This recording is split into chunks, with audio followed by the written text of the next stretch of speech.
सोचिए अगर कोई इंसान सालों तक बिस्तर पर पड़ा रहे, ना बोल सके, न चल सके और उसकी सांसें सिर्फ मशीनों के सहारे चल रही हों।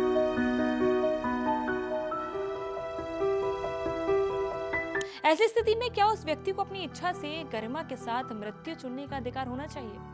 इसी सवाल पर देश में बहस अब और ज्यादा तेज हो गई है, क्योंकि सुप्रीम कोर्ट ने गाजियाबाद के हरीश राणा के मामले में पैसिव इच्छा मृत्यु की अनुमति दे दी है। तो चलिए समझते हैं कि इच्छा मृत्यु आखिर होती क्या है और भारत में इसके लिए क्या नियम बने हुए हैं। इच्छा मृत्यु क्या होती है? इच्छा मृत्यु का मतलब है ऐसी स्थिति में जीवन को समाप्त करना जब व्यक्ति असाध्य बीमारी से जूझ रहा हो और इलाज की कोई भी उम्मीद न बची हो। सरल शब्दों में अगर समझाएं तो ये किसी व्यक्ति को लंबे समय तक दर्द में रखने के बजाय सम्मान पूर्वक विदाई देने की एक प्रक्रिया होती है। इच्छा मृत्यु कितने प्रकार की होती है? इच्छा मृत्यु मुख्य रूप से दो प्रकार की होती है। एक्टिव इच्छा मृत्यु, जिसमें डॉक्टर दवा या इंजेक्शन देकर मरीज की मृत्यु कराते हैं, यानी कि उसे डेथ की तरफ ले जाते हैं। जबकि पैसिव इच्छा मृत्यु में मरीज को जिंदा रखने वाली मशीनें जैसे कि वेंटिलेटर या लाइफ सपोर्ट हटा दिए जाते हैं, जिससे प्राकृतिक मृत्यु हो जाए। भारत में क्या है कानून? भारत में एक्टिव इच्छा मृत्यु पूरी तरीके से अवैध है। हालांकि सुप्रीम कोर्ट ने पैसिव इच्छा मृत्यु को कुछ परिस्थितियों में अनुमति दी है।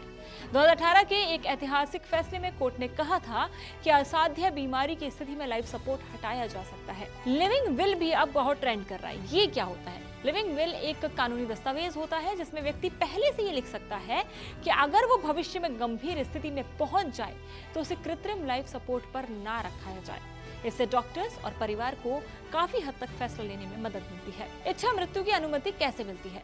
भारत में इसके लिए एक तय प्रक्रिया होती है। परिवार या मरीज की ओर से अनुरोध किया जाता है, फिर अस्पताल एक मेडिकल बोर्ड बनाता है। इसके बाद दूसरा स्वतंत्र मेडिकल बोर्ड भी मरीज की स्थिति की समीक्षा करता है। दोनों की रिपोर्ट के बाद ही अंतिम फैसला लिया जाता है।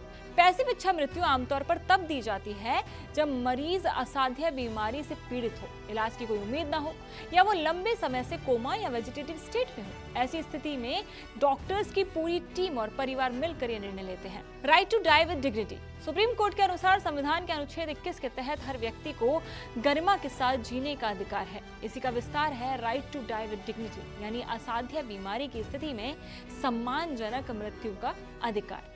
भारत में पहली बड़ी बहस, भारत में इच्छा मृत्यु पर सबसे बड़ी बहस की अगर बात करें तो अरोड़ा शानबाग केस के दौरान हुई थी। 1973 में हुए हमले के बाद वो दशकों तक वेजिटेटिव स्टेट में रही। इसी केस के दौरान सुप्रीम कोर्ट ने पहली बार पैसिव इच्छा मृत्यु पर दिशा निर्देश भी दिए थे।